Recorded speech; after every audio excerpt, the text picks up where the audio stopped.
You are now listening to the Insight Fantasy Sports Podcast.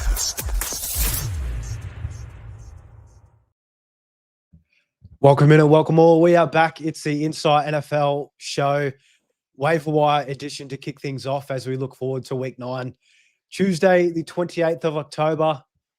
I think it'll be a nice little short show tonight because we do still have 4 teams on bye. But, oh, man, we've just got the injuries that we covered in last night's show. We've got to try and get through replacements for those today. And, Mav, I know, like we spoke about it last night, but I still can't get over the whole Scatterbo injury just yet. It's just devastating. It's taken the fantasy world by storm. He was a very favorite player by a lot of people out there, so you hate to see it. But, you know, Tyrone Tracy Jr. time. He's next man up. How are you feeling? Mate, I actually haven't seen the injury. I refuse to watch those slow-mo injuries at the ankle get snapped. I actually haven't even seen Tyreek Hill's one either. Again, just out of gruesomeness, I don't want to see it. I get it. He snapped his leg and it's compounded and it's in 2 different, well, not compounded, but it's in 2 different places and it's not showing the right way. That's cool. I just don't need to see it.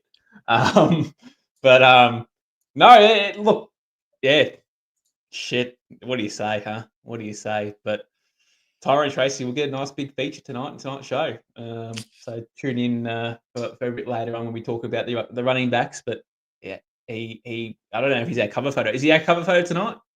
Yeah, he is tonight. It's just, I think he'll be the number 1. I saw some people even in a couple of my leagues, they picked him up before the game even started. So a little bit of gypsy voodoo going on. A few people have the crystal balls out, must have seen something coming. But yeah, Tyrone Tracy is the feature of tonight, and I'm sure he'll be the number 1 target out there in a lot of leagues as waivers run tomorrow. We will recap the final game of week 8, Kansas City versus Commanders, and then we'll jump into the waivers. So we usually run into some injury news and updates. The only really thing, Mav, that I wanted to talk about, because I know it's been a bit of a favorite of ours the last couple of weeks, but Carson Wentz lands on season-ending IR with that shoulder injury. So the wet sock, JJ McCarthy, no choice. He will be playing in week 9. I believe they've got Detroit. It's going to be a pretty fun game there. But how are you feeling about old wet socky as we look to him to start off things for us? Yeah, well, he's going to have to bring his A game. Hopefully that sock stays dry when he's out there, and it's on the line still. But look, it's hard because the offense is so good, right? There's so many good players there in the offensive end of this team. You know, Justin Jefferson, Jordan Addison, TJ Hawkinson, Jordan Mason, Aaron Jones. Like, it's a pretty loaded offense. So we just need him to move the ball and be competent. I understand there's going to be some growing pains along the way. I thought Carson Wentz was actually okay. I mean, the last game wasn't all his fault. He was awful, but it wasn't all his fault. The offensive line was turds. But I think he showed enough in that time that, he was still okay. But, yeah, wet sock needs to be a bit better than that. So if you're investing a high draft pick in a kid who's 20 years old, probably 21 years old, we need to see some upside and see that he's the future of this franchise. Tell you what, Mav, I'm actually pretty optimistic when it comes to old wet socky because, yeah, like you mentioned, the system where they are in Minnesota with Kevin O'Connell, probably, head coach of the year so far. Justin Jefferson, Jordan Addison, TJ Hawkinson, now Aaron Jones and Jordan Mason. There's just so many pieces for JJ McCarthy. And, yeah, the offensive line is pretty banged up, but hopefully you start to get a couple of those guys back this week against Detroit. And I know we've only really seen him for 8 quarters, one of them where he looked serviceable, the other 7 absolute doghouse. But then again, I feel like we just kind of have to remember that, hey, he's only had 2 NFL starts in his whole career. He's still really a rookie. He missed his whole rookie year with that injury. So hopefully with the bye, hopefully some more time to learn things with Minnesota and under KOC, the head coach. Fingers crossed, because we need him. We need him bad. Justin Jefferson, Jordan Addison, those guys in particular, a lot of managers out there, a lot of super coach owners that have Justin Jefferson. We need him to come through with the goods. So got to stay optimistic where we can, Mav, when it comes to wet socky. But, yeah, I think even still, if he balls out for 3 touchdowns this week, is he still wet sock to you, or do you have another little name lined up in case things trend up? Jesus, if he balls out this week. That's what I'll be calling him. Especially if the ball goes to Justin Jefferson. Yep. For sure. If he isn't peppering Justin Jefferson, like how we're seeing Joe Flacco with Jamar Chase, who cares if the targets aren't good? Just throw everything you can to that man. We need the same for Jefferson for sure. But Jesus McCarthy could be the title of next week's week Rose 9 from the recap. dead. Rose from the dead. It's not even Easter. I don't even know if it's Easter or if it's Christmas. Anyway, that's a different story. We're talking fantasy football. Same shit, exactly right. But in terms of injuries, that's really all we have. Carson Wentz. We will have more to recap probably on Thursday night's show, the final show of the week. We'll have more of an in-depth injury segment when we have more updates on what's happened in week 8. But with that being said, let's get into the last game of week 8, Rewind.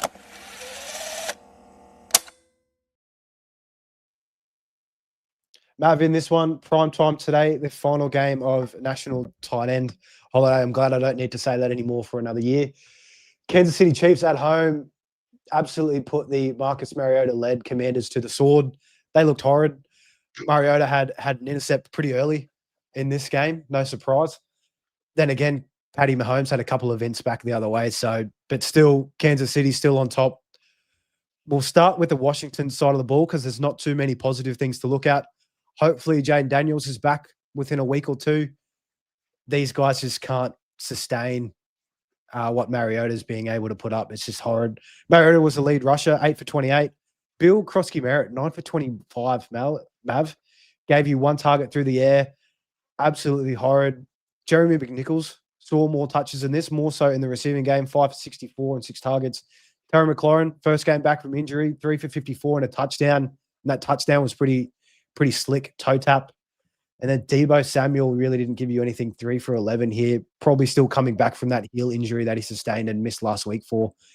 How are you feeling about Washington? Are you not too worried because it is Marcus Mariota and the guys are coming back from injury on top of dealing with that Kansas City tough defense?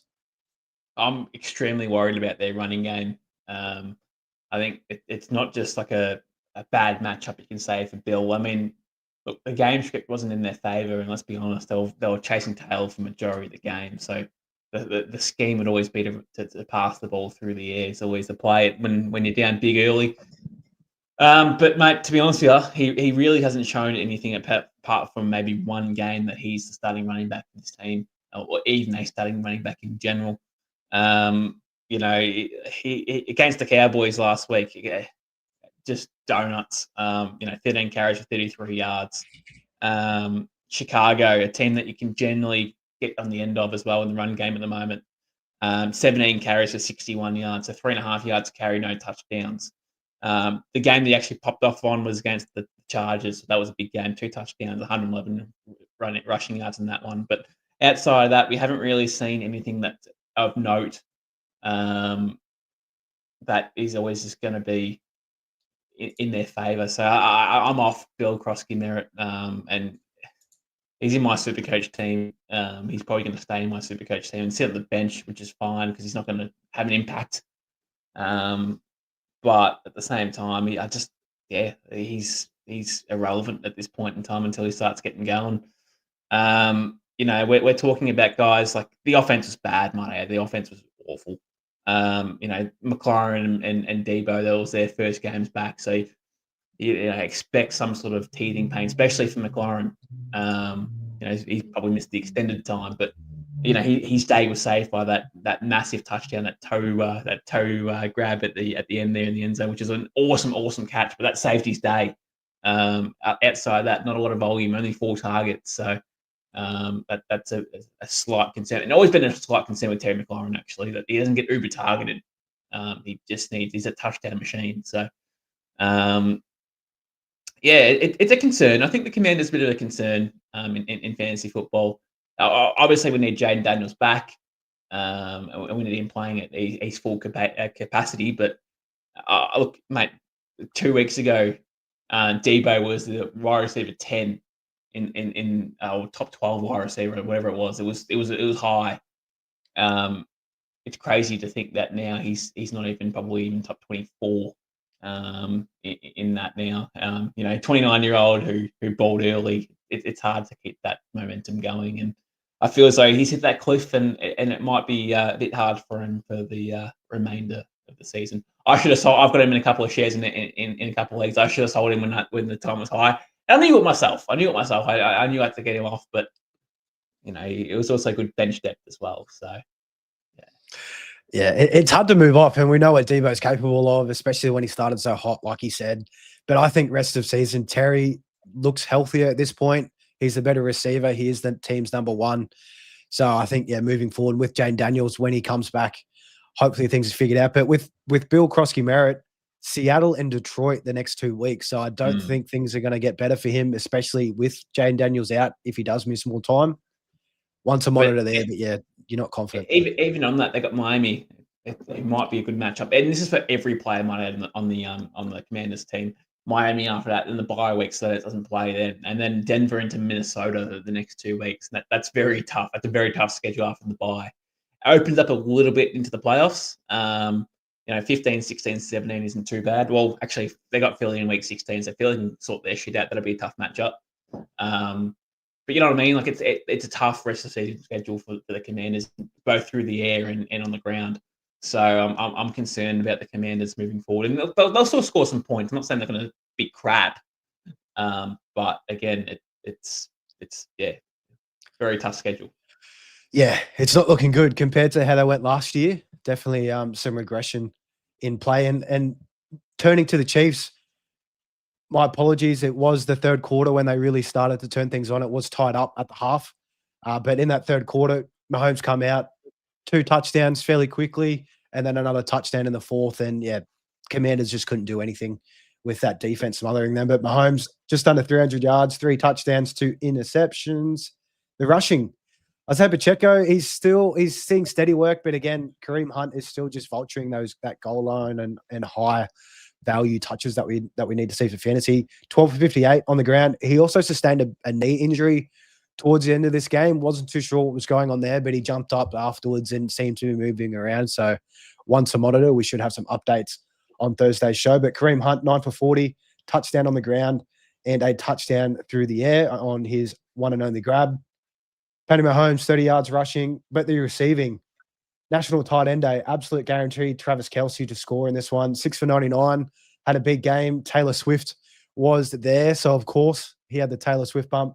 Rashee Rice, 9 for 93 on 9 targets. He's just the alpha on that team. He's definitely ascended. Xavier Worthy is the clear number 2 in that wide receiver room, 5 for 53. And Rashee Rice also added a touchdown. So, I mean, there's definitely going to be questions and some time for Rashee Rice on tomorrow's Supercoach trade show. But, things for the Chiefs, everything's just kind of clicking towards at the right time, and I can't really see them slowing down for the rest of the season, Mav. But how do you feel about the Chiefs in particular in this game against the Commanders? I want to mention Kareem Hunt still on our waiver show tonight. I think that's important. I think that needs to be noted because he looks like he's the lead back, I suppose, at the Chiefs. But he just gets touchdowns, gets goal line carries, so there's always value in that. And Rashee Rice, as you said, mate, he's really a solid player, isn't he? Great connection with Mahomes, great route runner. He's just a great player. I brought him into my Supercoach team, and I'm happy with that. So I'm stoked actually with that. But again, he's got his bye coming up too, so that's the downside. But man, the Chiefs are starting to click a little bit now. They start off a bit shaky at the start of the year, but they always find their way back, don't they, the Chiefs? And Mahomes is again continuing on his another MVP campaign, possibly. He's definitely got the resume for it and had the season to put together with it too. So, good for Mahomes and good for the Chiefs, but they look like they're just cruising ahead. Had to win some games, and they were pressured in the year, and they responded. So, good for them. Yeah, and Mahomes on the year, QB2 as well. So again, great to see him. He was a bit of a later pick compared to where he'd gone in previous years, but one to watch. But the Chiefs, they will come back down to earth, I hope, this week because they are taking on the Bills in Buffalo. So they win that. The Bills normally have their number in the regular season, but always lose in the playoffs. You go to bed every night and go, "Don't do it to me, Mahomes. Don't do it to me, Daddy. No more, Daddy. No more." And he always gets on the end of you. So we'll see, mate. We'll see. Yeah, we'll leave that there. We'll leave that there, Mav. But let's roll straight into the waivers for week 9.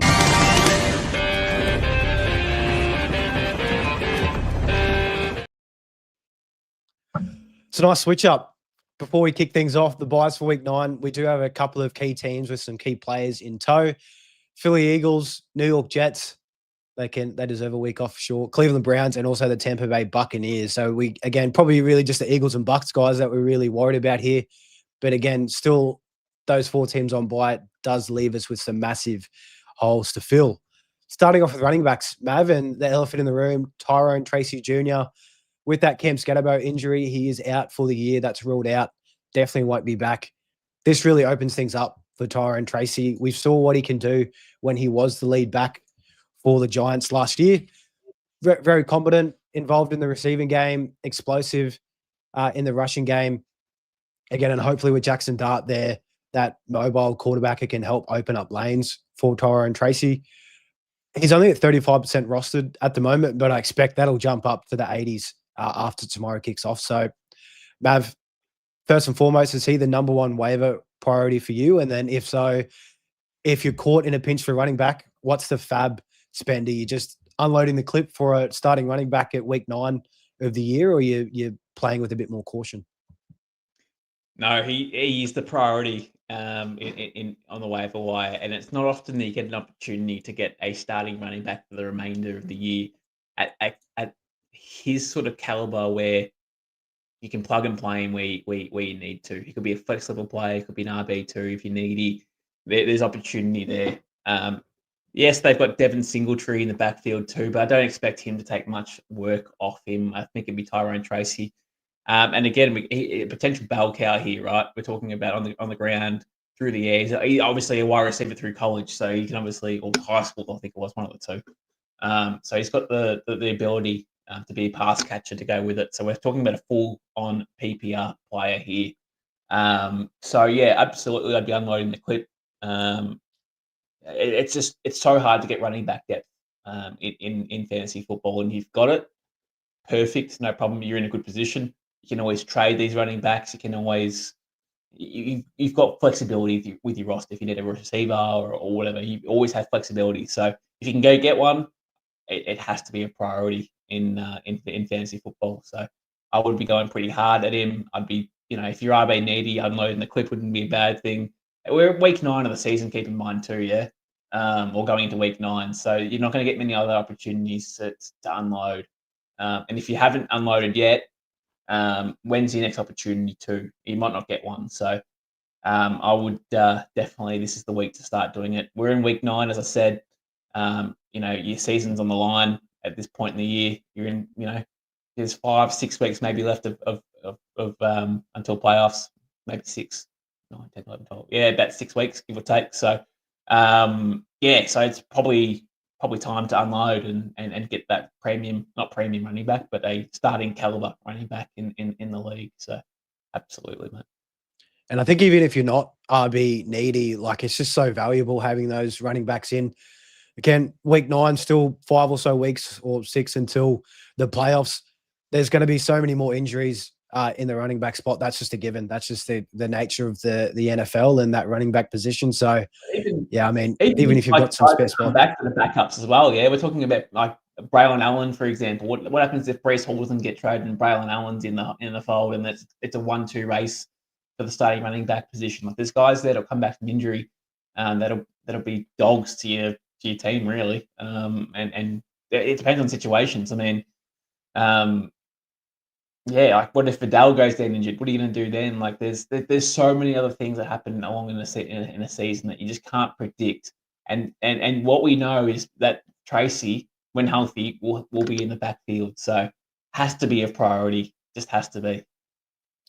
Yeah, it does. And along with Tyrone Tracy, we do have plenty of other nice names here for week 9 running backs. Coleman Ongai, won't spend too much time on him. He's at 52%. A little bit of a letdown after his week 7, I guess, kind of mini breakout game that they had there. But up against the Ravens, they just couldn't really get anything going, and that defense really stepped up. But still, he's at 52%. The snap share percentage is more so split with DeAndre Swift. So again, could be a nice little pickup One I do want to talk to you in particular about, Mav, Tajay Spears, his roster percentage just keeps on creeping up, now at 46%. I still think there's an outside chance Tony Pollard gets traded, and he has been seeing some consistent usage in that receiving game for the Titans. So again, I don't think that's going away. The Titans are going to be losing in every game probably that's left to come. I'd be very surprised if they were favored in any of them. So in turn, Tajay Spears should still see that receiving work. How do you feel about him? And I guess maybe him compared to Coleman Ongai. Is there a way that you'd be trying to lean towards if you had the option out of the two? I would be definitely prioritizing, obviously, Tracy at first, and then I'd be going down the path of Tajay Spears is the guy that I'd be looking forward to next. I think he's another guy that will have opportunity to take over the backfield, even with Pollard in the squad. He looks like he's the fresher back. Looks like he's the most explosive back. He's definitely the better receiving back out of the two as well. So, he had multiple big gains in the game on the weekend, on Monday, sorry, and he had that the touchdown as well. So he could have had 2 touchdowns the way he was going. He looks really good, really solid. And again, I keep going back to back end of last year being a big factor. And he's starting to get fresh. He's starting to get healthy. Starting to have more reps now. So I think Tajay Spears, if he's on your waiver wire, I really do think he should be targeted too. But just behind Tyrone Tracy. I think Tyrone Tracy number 1, and then I'd be looking at Tajay Spears at number 2 if we're talking priority. Yeah, absolutely. Let's not get it twisted. If Tyrone Tracy's out there, he's the bell of the ball in terms of running back waiver wire for this week. To go along with Tajay Spears, went on guy as well, Mav, Zonovan Knight for the Cardinals. All right, so they're coming off bye. He's available in 28%. There was news that the Cardinals dropped Michael Carter. But again, they were doing this before their bye anyhow. They were dropping him to the practice squad and elevating him when it came to the game time. So same thing could happen, but even still, we saw more work still going to Knight in that last game that they played, and he's definitely the goal line back as well. So that's the more valuable role that I'd be looking to target, and I don't think he's really going to cost you too much. Yeah, no, he won't. He won't. I was surprised they got rid of Michael Carter, to be honest. I thought it was okay in the time that he had there. And they didn't think so. So, look, Trey Benson's due back shortly. There's still no timeline on such, but they did give a 4 to 6 week window when he did get injured, so that we wouldn't be too far off Benson coming back. I'd probably say within a couple of weeks if I had to put a time on it myself. But again, I'm not a doctor. I'm not within the 4 walls of that franchise, so I wouldn't have a clue. But just based off the window that they provided, I wouldn't think he's too far off. So. Look, Zonovan Knight wouldn't be someone that I would be targeting with any sort of priority or any sort of bad balance that I'd be unloading or anything like that. I think that position at the Cardinals, if it's not James Conner and it's probably not Trey Benson, I'm not too concerned or I'm not really too interested in. The team itself is a bit of a mess, to be fair. So offensively, anyway, is a bit of a mess. So I'm not really too invested in trying to get a 3rd or 4th string running back.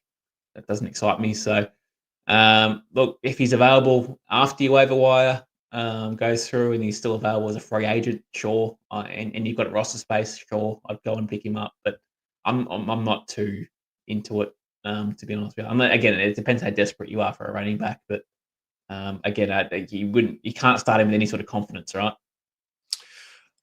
What if I told you, Mav, in week 9, he is a touchdown guarantee up against the Cowboys straight out of the bye. So, well, mate, so was Bill. So was Bill.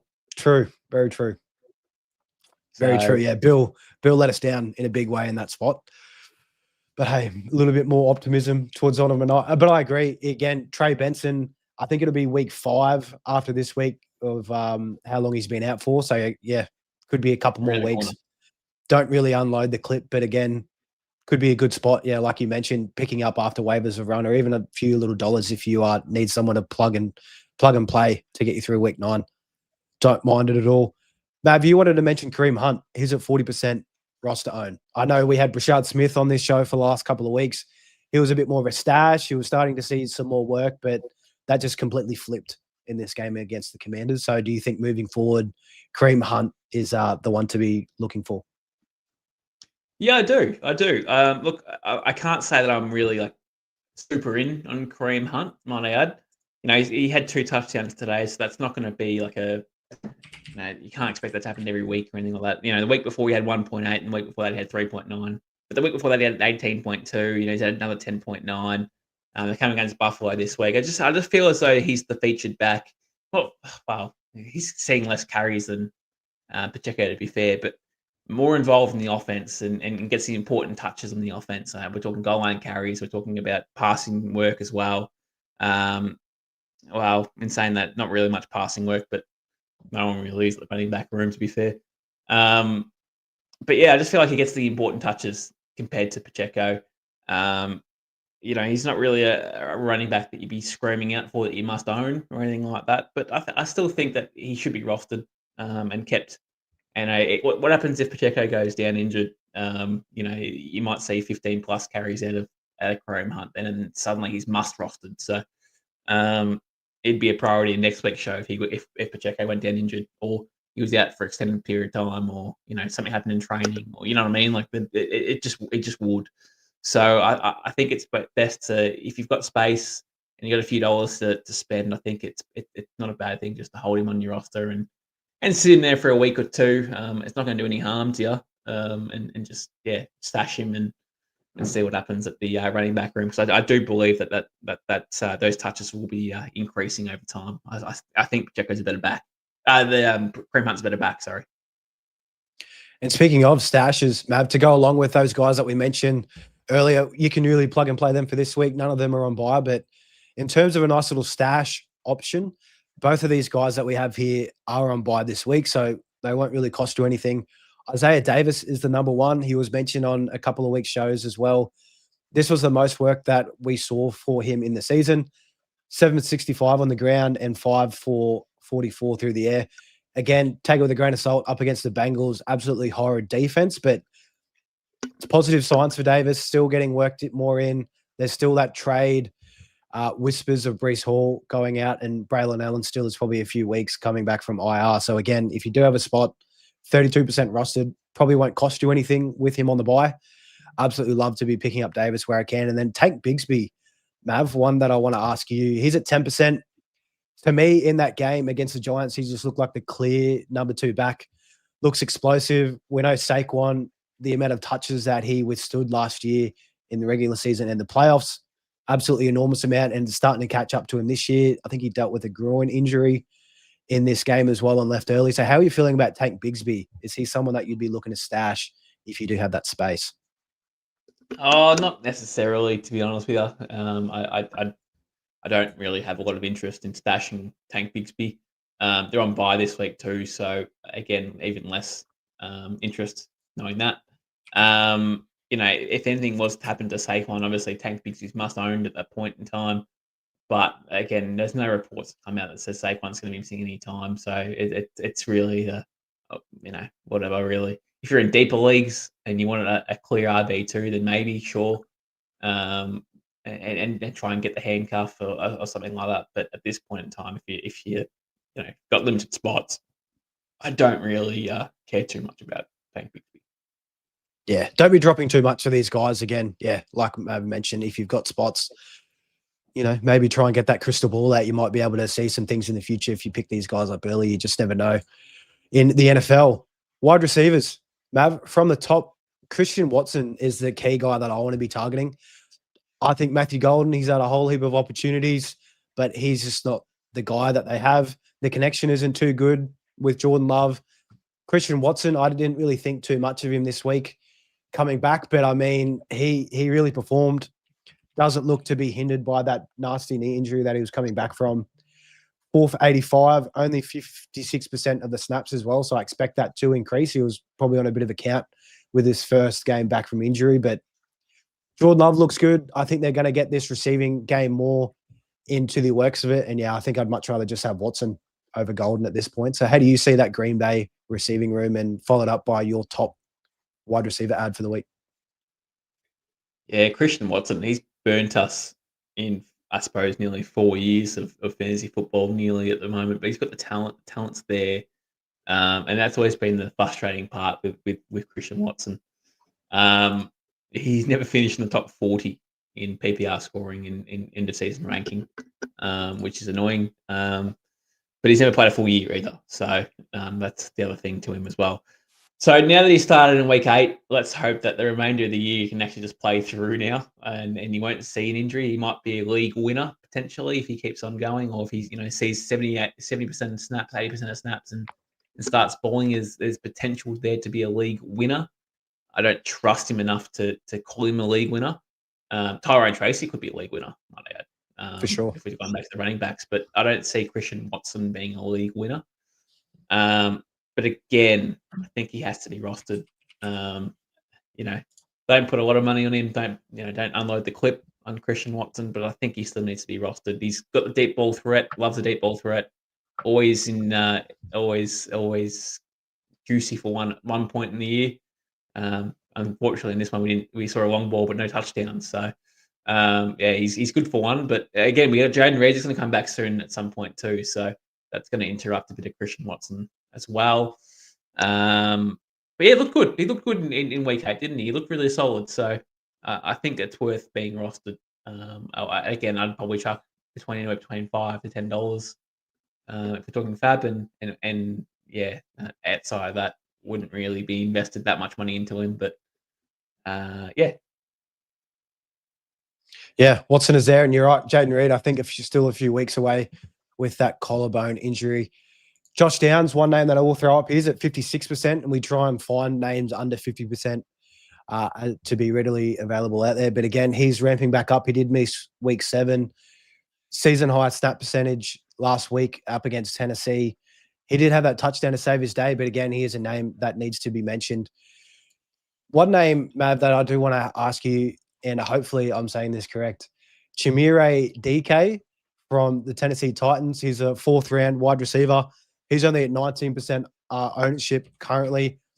He could be emerging as the number 1 guy. I thought it might have been A.O. Manor there as well, but DK has been seeing increased usage, 89% snap share for him. That's a season high, and 7 for 93 up against the Indiana Colts that took part over the weekend. So how are you feeling about DK, or is this more of a Calvin Ridley was out and they don't really have anybody else, or do you think there's signs of life for him for the rest of the season?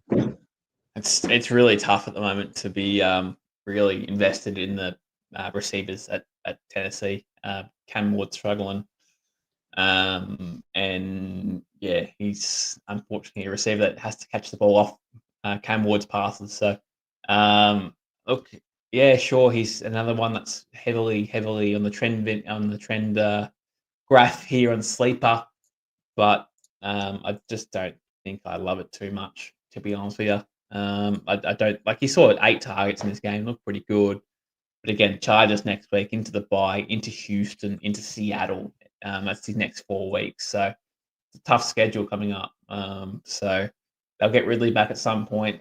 So I don't think but he's a rookie. That's probably the other thing that you can say. There's upside there for him potentially. So look, I'm not really too invested in there, but I can see the fascination if you're interested. Yeah, it's hard to buy into those Titans. Anyone on the Titans, mind you. But the next guy we'll just mention, 33% rostered, Troy Franklin, coming off a 2 touchdown game against the Dallas Cowboys. So again, take it with a grain of salt. They're the friendliest matchup to wide receivers. They do have Houston next week. Not too confident in that whatsoever. That secondary is probably one of the best currently in the game at the moment. So you have to watch out for those guys. Kayshon Boutte, Mav, your guy is a big Boutte fan. He's at 53%. Just keeps scoring touchdowns. I mean, like he barely gets any volume, but you can almost shoe him in for a touchdown guarantee each week. Yeah, big booty bitches. We love him. He's a stud, isn't he? He's getting better and better by the game. So he has to be rostered. I reckon it's at 53%, but if he's available, 100% should be rostered.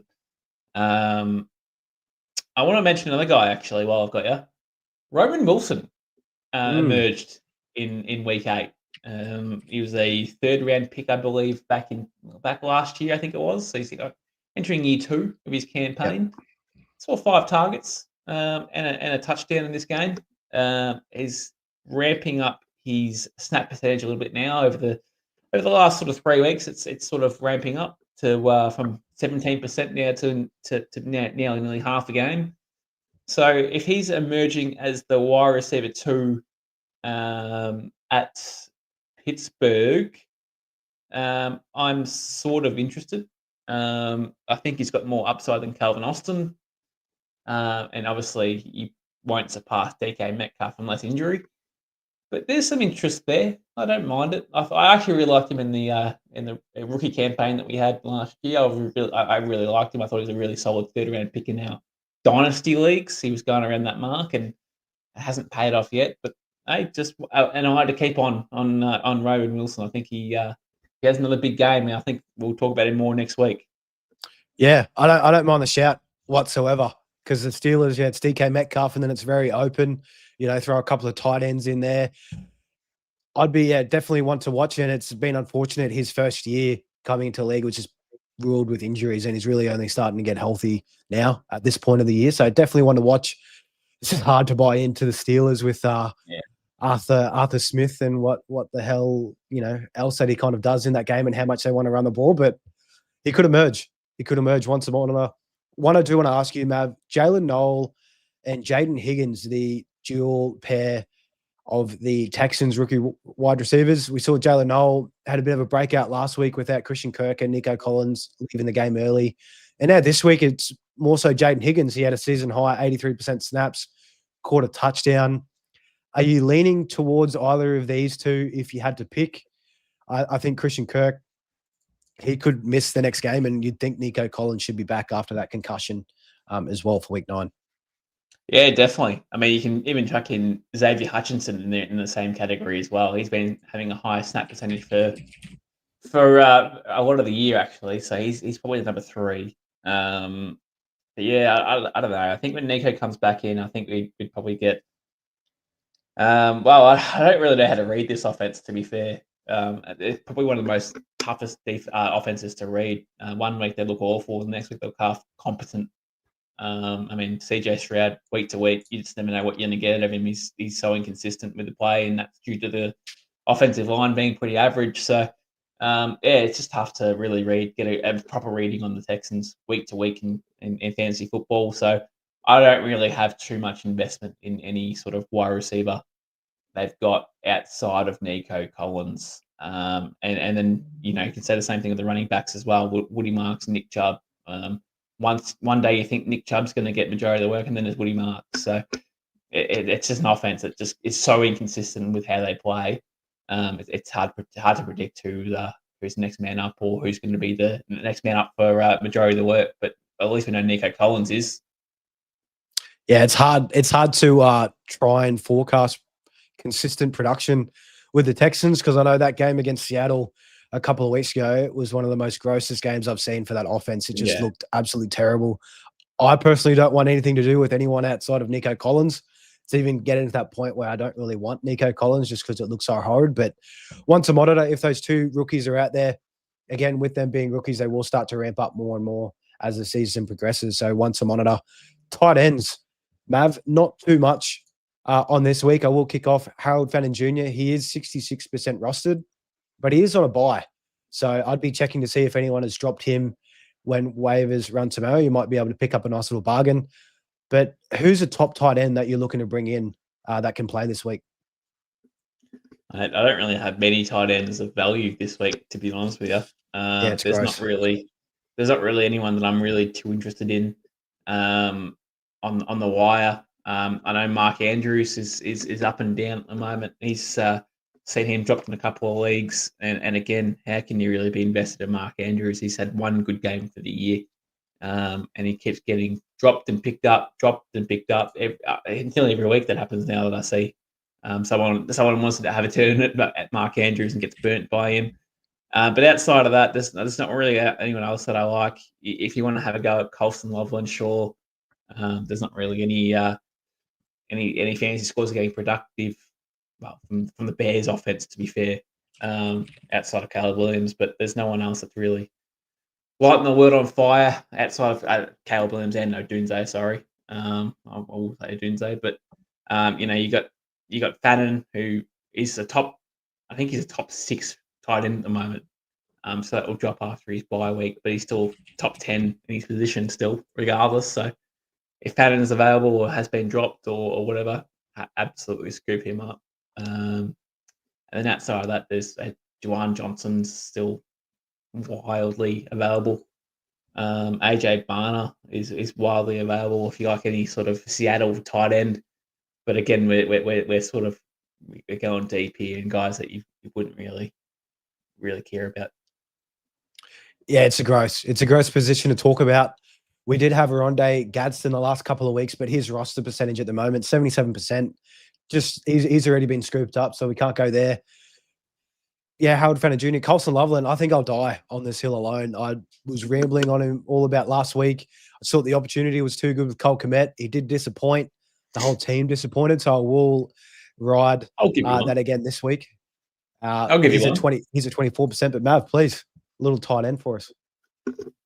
Now this guy is on the same team as Harold Fannin. He's snap or he's not snap percentage. His ownership is at 54%.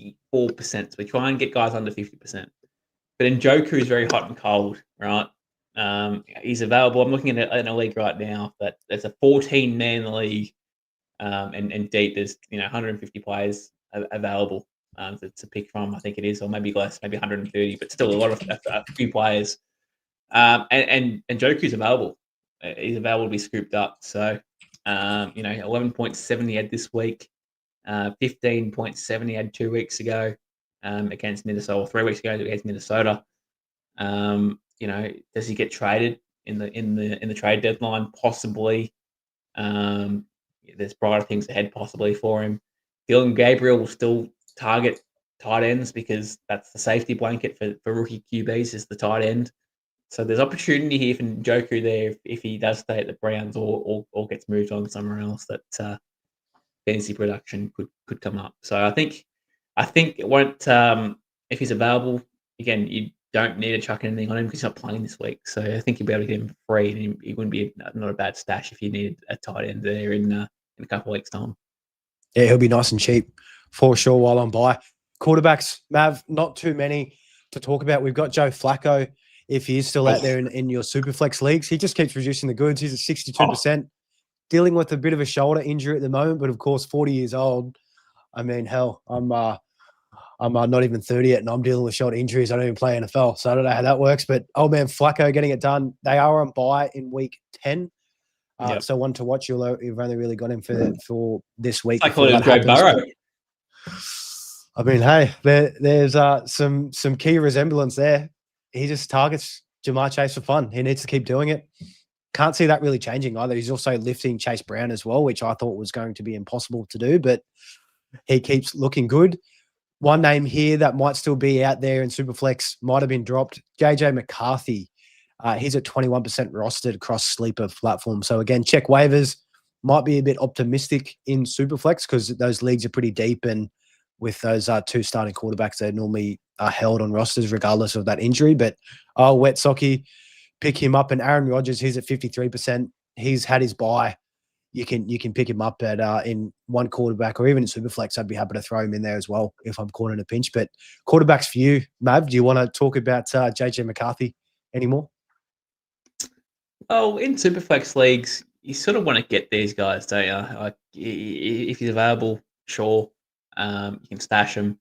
The only real player that you don't want in Superflex leagues, guys like Cam Ward at the moment, he's not really providing anything fantasy-wise that you'd want to keep. You could play anyone else who would score better. And then guys that are like backups at the moment as well, you don't really want to keep them unless they're premium running backs like Andy Dalton. Like, there's no point keeping them. We thought maybe that Andy Dalton might be okay, but he's not. And then you got other players in there that are backups like Huntley and stuff like that. Like, there's no point playing these guys or keeping these guys in. So, if McCarthy's in there, then absolutely, at least we know he's going to be starting for the rest of the year, and potentially some high upside if he can get it going too. So I think there's a world where he should be rostered, and another attempt should go on to him. He's not all lost just yet. Not just yet, but there is still time. Tight end streamers, Mav. So guys here that we've got, and again, it's hard with this week. There's not too many options, but guys that we think you can plug and play to get you out of a pinch for week 9. I've got Colson Loveland here. That's probably just me being biased and just writing my take from last week. But it is against the Bengals. They are the worst against the tight end. And Komet could be coming back. So I want to watch. If Komet is back, I would be fading Colson Loveland. There's too many mouths to feed. But is there any other tight end streamers that can get you out of a pinch? I was thinking maybe John Johnson. He's been seeing some more work in. But, yeah, what about for you for week 9? It's a tough one. Yeah, it is. Let me have a quick squeeze. I'll give you one that might have a good matchup off the bat. Juwan Johnson's got the Rams, so that's going to be a tough matchup for him. Probably AJ Barner, to be honest with you. He's got the Commanders this week. Again, we're looking for a touchdown here. He's not going to get uber targeted. He's not going to have 10 catches for 85 yards a touchdown. So we're looking for an anytime touchdown here. But against the Commanders, I think there's a world where he can get on the end of one if he's available. If you need someone like that, I'd say Mason Taylor as well, but he's on bye, so that's unfortunate for that. But yeah, I would probably go with AJ Barner on the pinch. Hope for the best. Yeah. What about Cole Pitts? Mav, I just saw a little comment here, and I have to get Cole Pitts in there. Of course, he's at 79%. It is a tight one, but New England, Michael Penix is back, perhaps. It's not really a real question, but I just have to throw in Cole Pitts' name to you there, mate. Yeah, no worries, mate. Moving on, quarterback streamers. One guy here, it is gross. He's coming off by Kyler Murray. He's at 54%. If you are in a one quarterback league, I'll be in a pinch. I think in one of mine, I've got Jalen Hurts.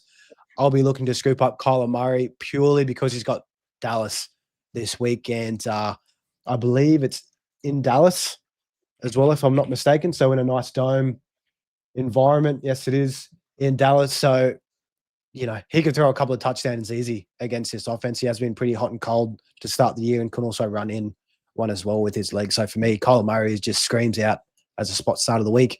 Any little hidden juicy names that you've got for us as a week 9 quarterback streamer in one quarterback leagues?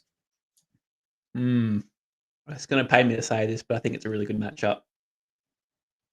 I can't say it, but I'm going to say it. Tua. It's got Baltimore. Tua, against Baltimore. Prime time, it is prime time. So everyone was off Tua last week because of that negative 6-point game, whatever he had against Cleveland. Again, Cleveland, very tough matchup. I mean, Myles Garrett had 5 sacks in one game. So he's doing it. They're doing it every week on offenses. Atlanta was meant to be a tough matchup as well coming into the game, and he slung for 24 points. So we're thinking, and he was questionable with an illness coming into the game. So I think Tua against Baltimore would be ballsy to start him because you can't have him with any faith. But he has had 2 scores or 3 scores, if you don't include the negative game, under 10 points for this year. So it's not like it's too bad. It's just he's just very hard to watch at times because he's very careless with the ball. But you know what I mean? Like 3 scores under 10 for the year, and against a really plus matchup against the Baltimore Ravens on the road, I believe it is too. No, it's at home game. It's a home game. So look, I don't think it's awful. We're talking about streamers here. So Tua, if not, I would be rolling with Trevor Lawrence against the Vegas Raiders. Would be another one there. But again, one to watch if Brian Thomas gets up or not.